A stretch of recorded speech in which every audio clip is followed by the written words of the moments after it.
चला तर मंडळी, घरच्या घरी मस्त असं साजूक तूप कसं बनवायचं ते पाहूया। त्याकरिता 7 ते 8 दिवसाची साय घ्यायची, त्याला एका पातेल्यामध्ये काढायचं, थोडंसं पाणी घालायचं, दही घालायचं आणि त्याचं मस्त असं विरजण लावून घ्यायचं आहे। एक 10 ते 12 तासामध्ये छान असं ते पीठ आमतं। हे पीठ तयार आहे, तुम्ही बघू शकता। याला मी फ्रीजमध्ये ठेवलेलं होतं। आता ते एका मिक्सरमध्ये घ्यायचं, त्यामध्ये पाणी घालायचं आणि मिक्सरमध्ये पल्स मोडवरती मस्त असं फिरवून घ्यायचं। एक 5-6 मिनिटं फिरवलं ना, लोणी छान वेगळं व्हायला लागतं। ते एका बाउलमध्ये काढा आणि थंडगार पाणी घालून लोण्याचा गोळा वेगळा करून घ्या। लोण्याचा गोळा 2 ते 3 वेळा पाण्याने स्वच्छ धुवून घ्यायचा आणि तयार ताक एका पातेल्यामध्ये किंवा गंजमध्ये भरून ठेवा। ह्याची आपल्याला कढी करता येईल।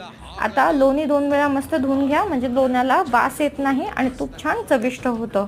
आता या लोण्याचा गोळा आपल्याला ठेवायचा आहे गॅसवरती आणि छान असं कढून घ्यायचं आहे। 10 मिनिटांमध्ये इथे आपलं मस्त साजूक तूप पण तयार होतं। तर एन्जॉय करा आणि जाता